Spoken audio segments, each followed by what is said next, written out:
My mom shouted, "Get out and never come back." One less mouth to feed. So I did exactly what she said. A month later, they called me in panic, and I answered, "Let me guess, the money stopped right." I'm 27, and about 6 months ago, I walked out of my parents' house for what I thought was the last time.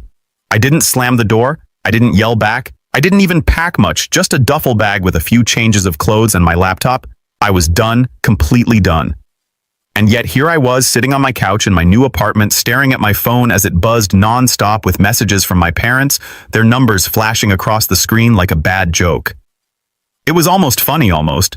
But let me back up because if you're reading this, you're probably wondering how I got here. Growing up, my parents weren't exactly warm. I wouldn't say they were outright abusive, but love in our house had conditions. I was the responsible one, the dependable one. The kid who never rebelled, never got into trouble, never gave them a reason to complain. My older brother, Zach. Oh, he was the golden child. He could do no wrong even when he was wrong. He dropped out of college. He's just finding himself. Got fired from 3 jobs in a row. Corporate jobs just don't appreciate his creativity.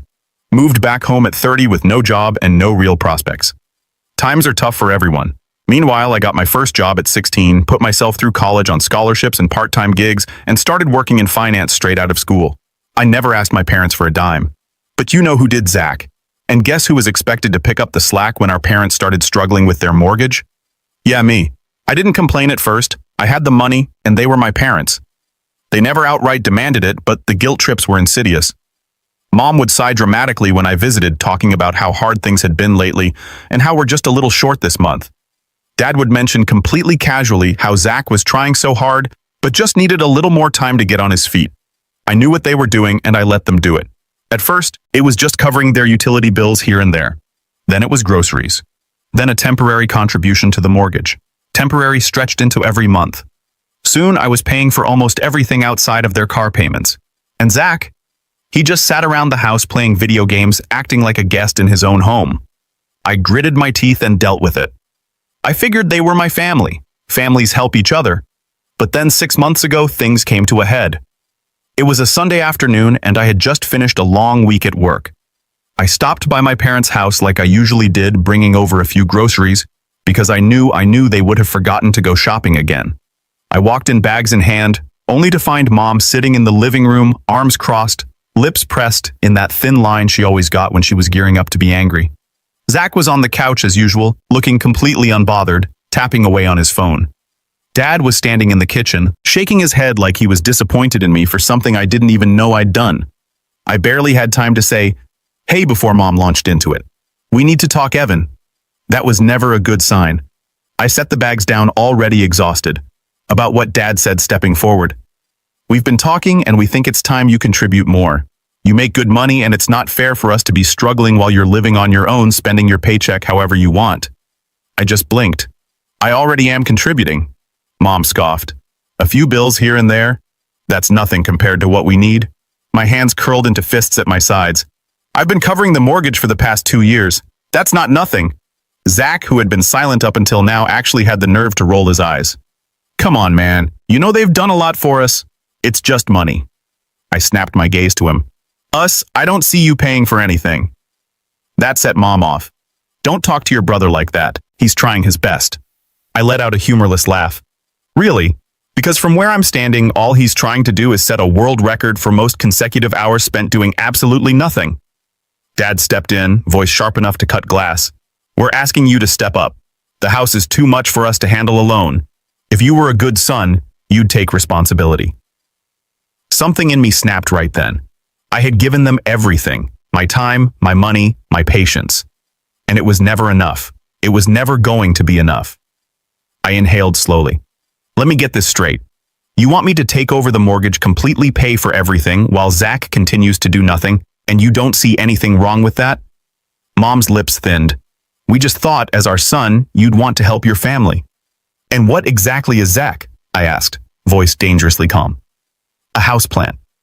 Zach sat up, glaring at me. "I hate you, dude. I didn't ask for this." "No?" I said, grabbing my bag. "But you sure did benefit from it." Mom stood up, anger rolling off her in waves. "If you walk out that door, don't bother coming back." I stared at her for a long moment, and then finally I smiled.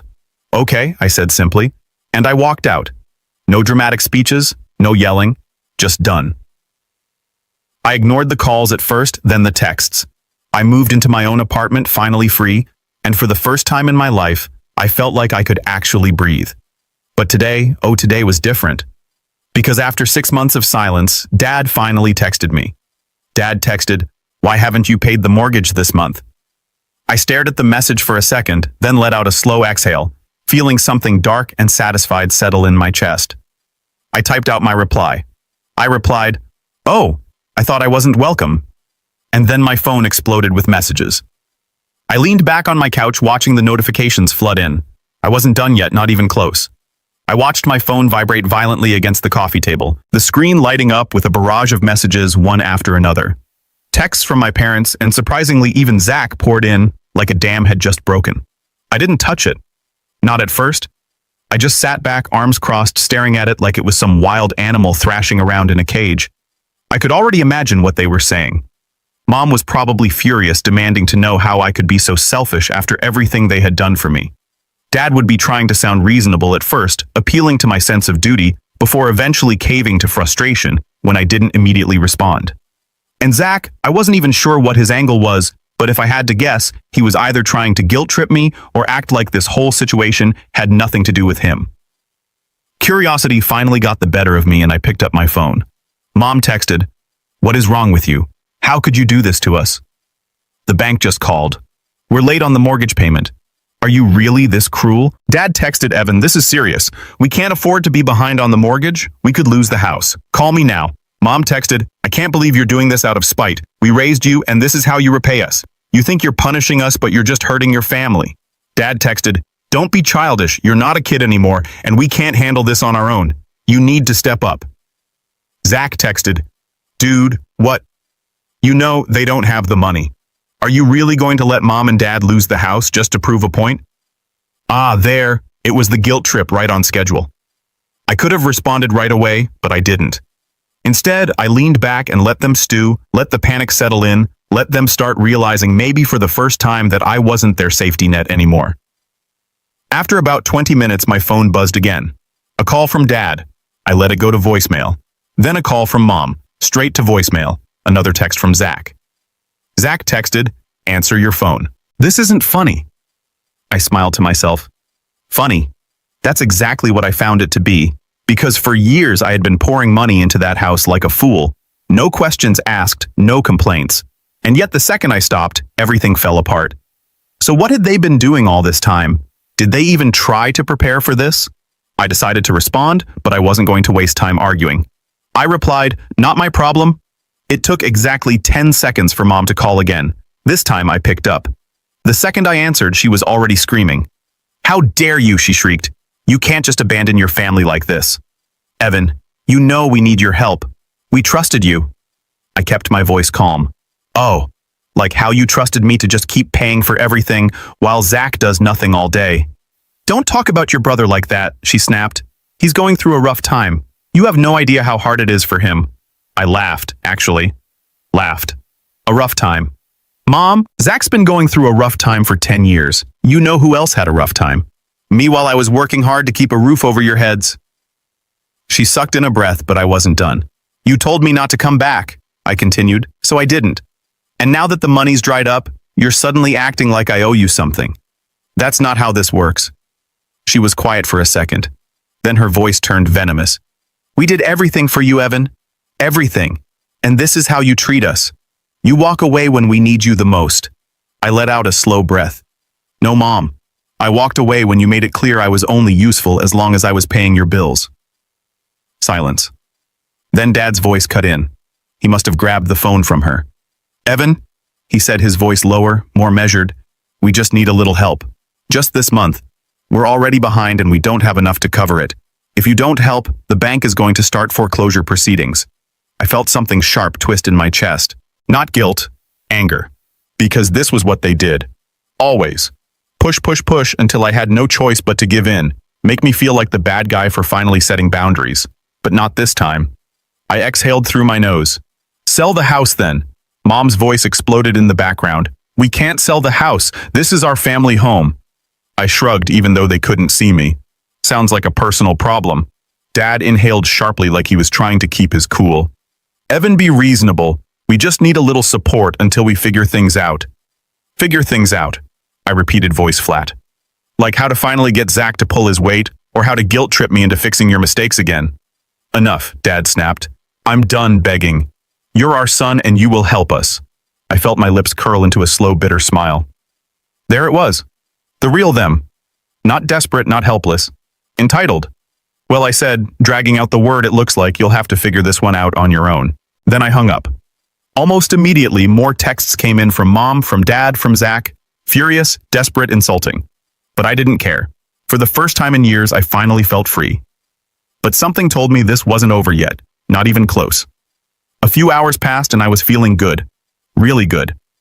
I stretched out on my couch, flipped through some random TV channels, and enjoyed the rare silence of a day where I wasn't getting sucked into my family's endless black hole of demands. Then my phone rang. I sighed, already knowing who it was, but when I checked the screen, I actually laughed. Zach. Again. I let it ring out. A voicemail popped up a minute later. I played it on speaker mostly for my own amusement. Dude. Zach started, his voice low and serious like he was some kind of mafia enforcer. You really messed up this time. Mom's crying. Dad's freaking out. You need to call them back and fix this. I rolled my eyes.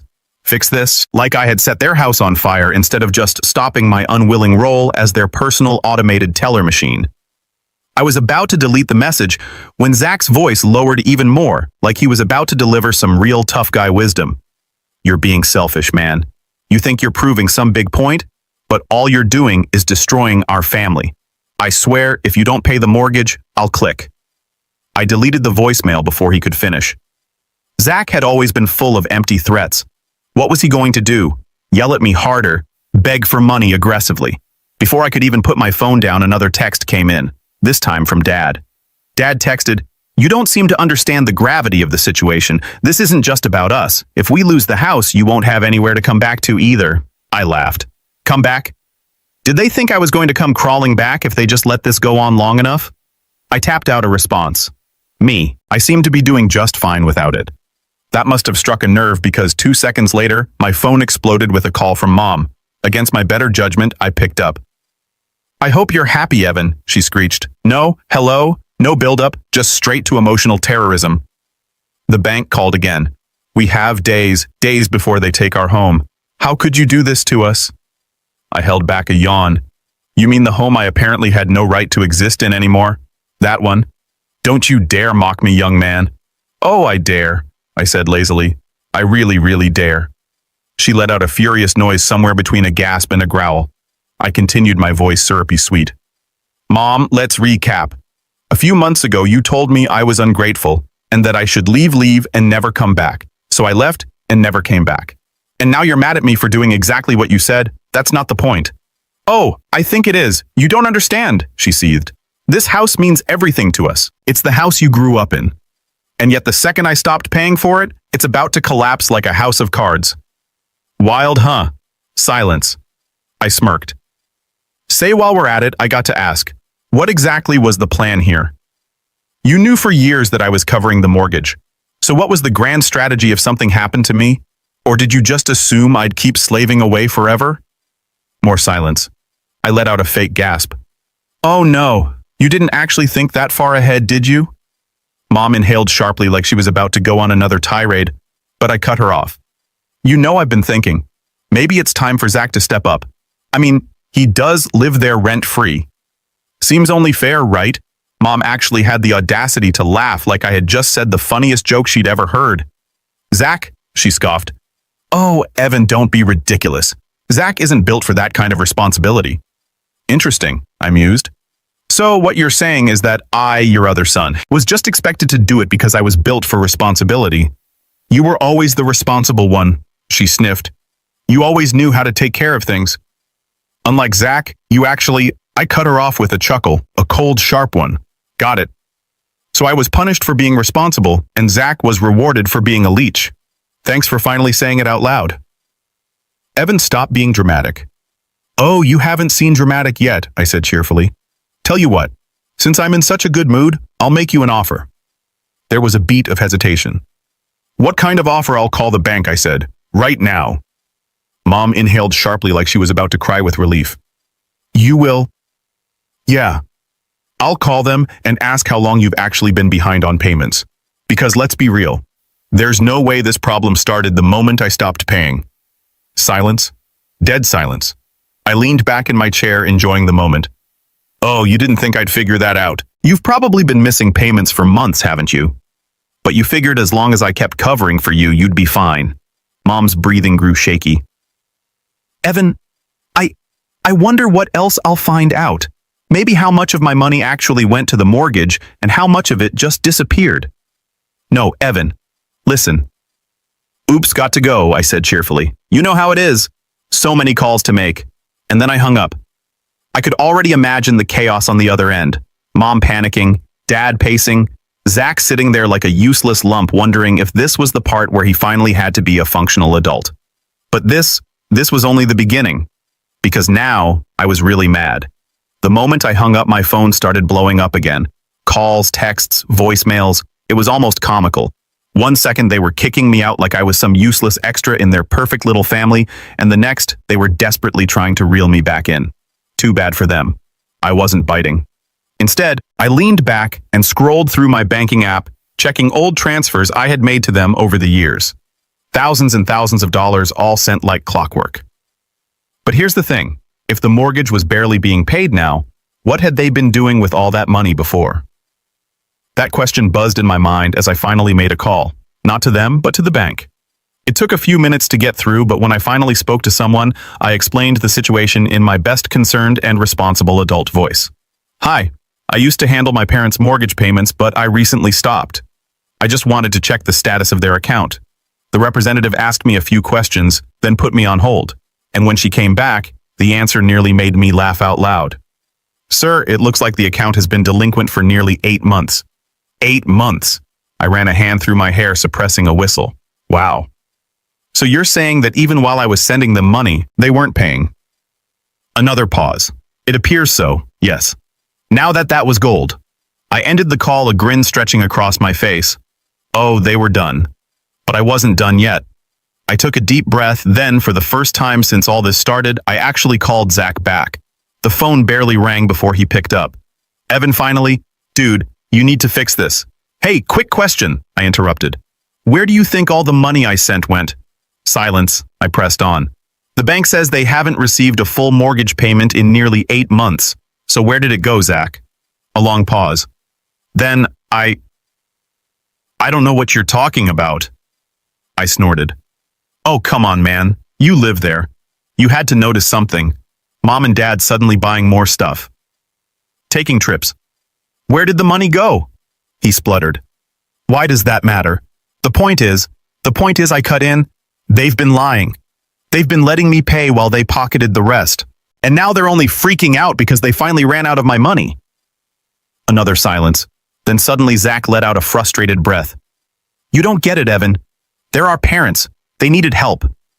Oh, trust me, I said, my voice dripping with sarcasm. I got that memo loud and clear. In fact, I got it on repeat every month for years. You're being cruel, Zach shot back. You're letting them suffer. No, Zach, I'm letting them face the consequences of their own stupidity. I could practically hear his jaw clenching.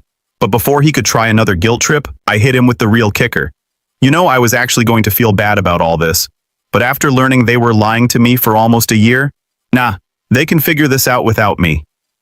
You're making a mistake, Zach growled. I smirked. Yeah, we'll see. And I hung up. I barely had time to toss my phone on the couch before the next call came in. Mom, of course. I let it ring. Then another call, then another, and then a text. Mom texted, "We need to talk right now." I smirked and typed back, "Oh, now I'm part of the family again? That's cute." Almost instantly, Mom texted, "Stop this, you're ruining everything." I cracked my knuckles, grinning. Ruining everything. No, I was just getting started. I sat back on the couch staring at my phone.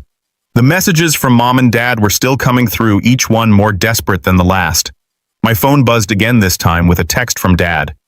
Dad texted, "I can't believe you're doing this after everything we've done for you. You're going to let us lose the house." "What kind of son are you?" I scoffed and shook my head. "Everything we've done for you. If I had $1 for every time they manipulated me with that line, I could have paid off their mortgage myself. It was the same tired guilt trip tactic they always used. But not this time. I wasn't falling for it anymore. I opened my messages and fired back, typing each word with deliberate calmness. I replied, "Funny? I was just thinking the same thing. You both keep asking what kind of son I am, but it seems like I'm the only one who's actually been paying attention. I'm not the one who failed to pay the bills. I'm not the one who ignored the problem for months. Maybe it's time you both learn to deal with your own messes." My thumb hovered over the screen. I almost hit send immediately, but instead I took a deep breath. I wasn't going to make this easy for them. This wasn't just about the mortgage anymore. It was about finally taking control back. I hit send. A few seconds later, Dad called. I picked up on the third ring, trying to keep my voice steady. "Evan, this isn't you. We raised you better than this. You know we've always been there for you." "Really?" "Because the only thing I remember is you always being there for your own convenience." I couldn't stop myself. The bitterness I had buried for years was finally spilling out. "I've been covering your debts for so long I can't even count how many times I saved you. But every time I needed you, you were either too busy or too wrapped up in your own mess to even care. And now you want to call me ungrateful." There was a long pause on the other end. I could almost feel him scrambling for the right words. "We're sorry, Evan," he said finally, his voice cracking. "We messed up. But please, we need your help. You know we're not going to make it without you." I paused, my fingers tapping the armrest. "No, Dad. You need to learn to stand on your own. You've been living off my generosity for too long. It's not my responsibility to fix your mistakes anymore." "Please," he begged. "Don't do this. We'll pay you back. We swear." I couldn't help but let out a humorless laugh. "Funny, because I've been waiting for that payback for years. Where is it, Dad? Where's the appreciation for everything I've done?" More silence. Then finally he said, "Evan, I'm sorry. I was wrong. You've been more than generous, and I took you for granted. But don't let us lose the house, please. I'm begging you. This is everything." It was a weak play, the kind of plea I had grown used to over the years, but this time it didn't work. "No," I said flatly. "You're going to learn how to deal with this on your own. I'm done." I hung up before he could say anything else. I felt a strange mix of satisfaction and relief. This wasn't a victory over them, it was freedom. Finally, I was no longer their safety net. But then I saw another text from Mom. Mom texted, "You don't understand. You'll regret this. You'll see how far this will go. We need you, Evan. Don't let this ruin everything." I almost snorted. She still didn't get it. They both still thought I was just a tool to be used until it was convenient for them. I fired back another text without hesitation. "You've had enough time. I'm done bailing you out. Deal with the mess you made. I'm not your fall guy anymore." Then I turned my phone off. It felt like an emotional weight had been lifted. But at the same time, I couldn't shake the feeling that this was just the beginning. But whatever might come, I'd be ready.